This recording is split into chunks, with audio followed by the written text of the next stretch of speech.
Okay, well, we are still here at the Hamz Stadium, Nakivubo War Memorial Grounds, and as we conclude the show today, I'll ask the panel here to let us know in 1 minute their observations.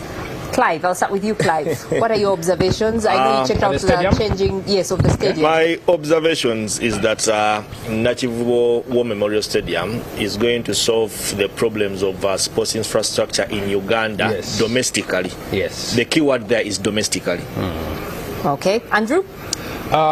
Happy, and I congratulate, the Ham and the group, because this, I know the old Nakivubo and this one. But also, if you ask me visually, what I'm seeing the head of state everywhere. After every 5 posters, there is the head of state. He's the vision bearer. Yeah, and of course Ham himself.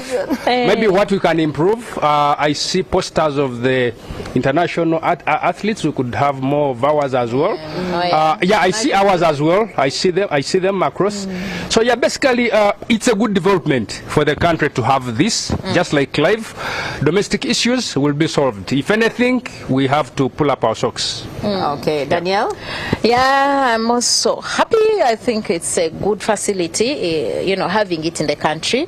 We don't have so many of these, so we will say great work from Ham, the proprietor. But of course, we have concerns of the people around and how they are going to be affected by the presence of this facility here. But at the end of the day, better than what it was before, and I just pray myself that maybe it becomes the home of Villa. I want to see the media tribune after the show. Yeah. So that we can be able to watch so many games here like we used to. Isma?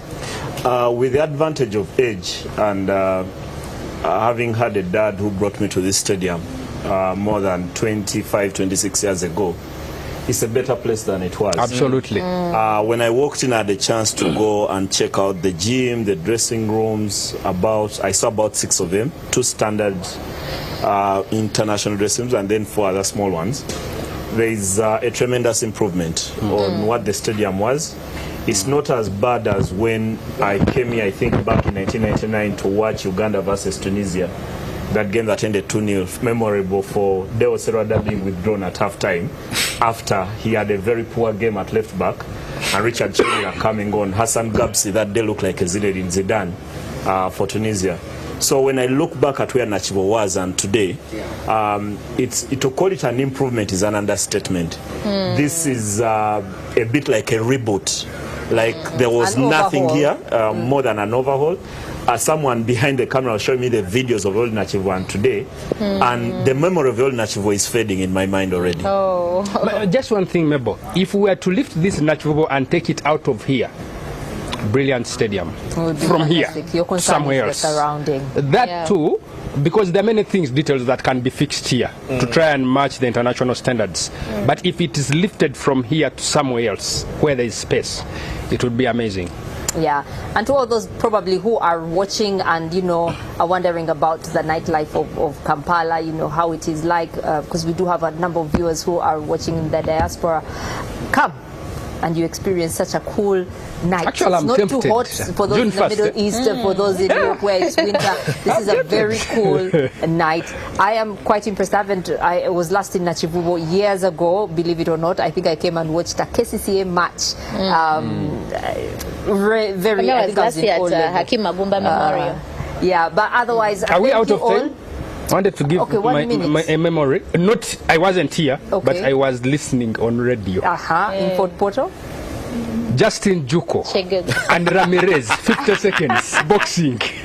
When people were still paying to get in. Oh yeah. The main fight actually came before the undercards. People are still coming in and the fight is done. Ramirez, Justin, oh my God. I would take pictures posing like Then Juko there's that goal by kid. Jamil Chambade, for me probably the greatest goal I've ever seen by a Ugandan. Sekafa 2000, the senior Cranes team taking on the under-23 team.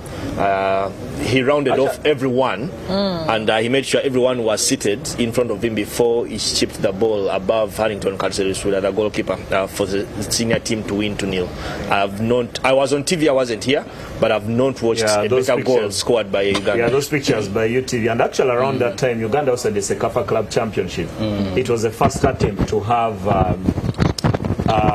lights here. They were not very good. I remember Express getting knocked out by Yanga. Edibile Lunyamela scored the goal. The football he played on so we can tell all the memories. And earlier today, over the past days, I've been reading an article written by our colleague Max about a goal that Majid Musi scored here, and the stand on the other side nearly came down because people were jumping. How powerful was that? Then I also have a video cassette that had a game between Uganda and Gabon back in 1993. Part of the stand on the other side went down as people were jumping on it. Luckily, there weren't fatalities at the time, but that's how huge Nakivubo has a place in Ugandan sport, and those memories should not fade. If I had advice for Ham, and I don't think I'm the right person to advise him, he's watching. Our pockets are distant. Maybe we have some kind of museum where these stories are kept as part of the heritage of this place. Wonderful. The only foreigner would be Edibile Lunyamela. We have got to end it here, but thank you so much for your company this Monday. We have been live at the Hamz Stadium here in Nakivubo, and it's been great. Thank you to the panel, and many thanks to the wonderful team behind the cameras here in Nakivubo, and also back at the studio at the Serena Hotel. Do take care of yourselves. Stay blessed.